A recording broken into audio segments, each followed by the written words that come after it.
Hey homesteaders, I wanted to show you my tomatoes real quick and show you how the pruning has paid off with them and talk to you about pruning your tomatoes, because if you haven't yet, if you're not out pruning, then you need to be.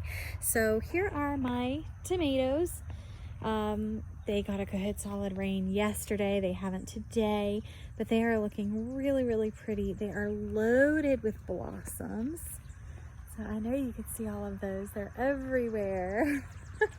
Lots of blossoms on these things. So I want to show you, I've been pruning all along.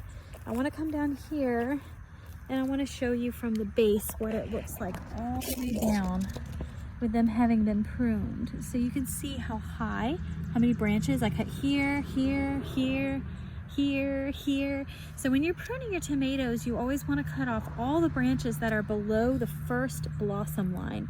So for me, that was right here. Look at all these beautiful tomatoes. The blossom line is here. So all the branches that are below that need to go, especially if any of them are touching the ground. Tomatoes are really susceptible to blossom end rot, to root rot, to blight. They just are something that need to be babied a little bit. They easily get diseased. So if you prune them regularly and get those suckers off, then they will be very healthy. And I see a sucker that's already coming up on this. They're the little armpit pieces. So when they're little, you can just kind of pick them off. There's one little one right there. You can just kind of pick them off. When they get bigger, you'll need to get them with shears because you don't want to damage the tomato plant. But anything below that first line of flowers needs to go. I really could trim off this one here, but I'm actually using it to hold the tomato plant up. But I could get rid of that one and that one because here's my first row of blossom / tomatoes here. And I may get rid of that one in a little bit depending on if I can get it to stay up with another branch, but right now it's not hurting anything. But look at all these lovely tomatoes. Now these are, let me tell you, if you're not familiar, the difference between hybrids and heirlooms. These are my hybrids, all on this side. Right here, oh look, there's that big old sucker. Get that off. These are my hybrids. Hybrid tomatoes are basically heirloom tomatoes that have been interpollinated, cross-pollinated together, and this tomato plant is actually taller than me.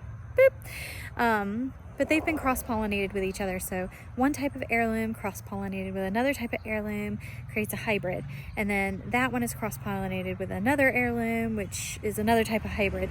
So hybrids are created by farmers for their resistance to diseases, they might be early, like the early girl hybrid is a plant that produces earlier tomatoes than others. So those are going to be tomato plants that just have been bred for their durability, whereas heirloom tomatoes are very old. They're like the original tomatoes. They've not been cross-pollinated with any other type of tomato.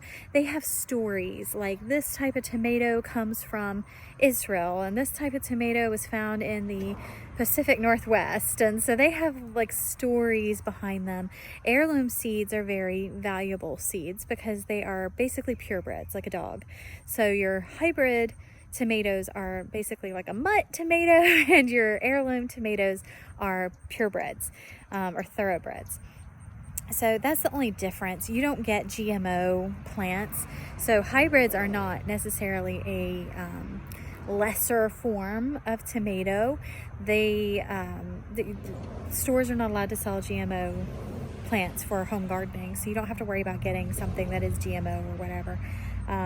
But heirlooms are just better for seed saving and such.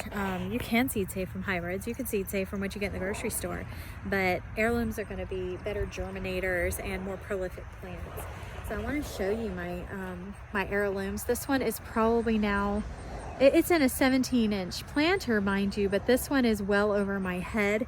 At this point, I'm going to stand directly under it. Boo-hoo, there it is. So it's probably a good 4 inches above my head. Which is why it is trellised, and you can see I've trellised it at the very top there, or I've put the tomato clip. I got plant clips in a pack of 200, And so it is clipped up very high. I probably need to do some of these. And you can see just how high and beautiful the flowers are. And there are lots of tomatoes kind of hiding throughout. There's tomatoes there hiding. There's lots of tomatoes here. So these are my Napa Rose heirloom tomatoes. There they are.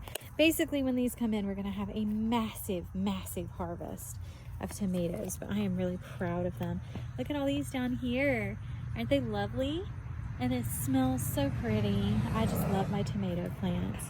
So anyway, I hope that showed up because I actually had to flip this around in order for me to be able to speak to you. But prune up your tomatoes. It's not too late to prune them. Make sure that they're nice and healthy.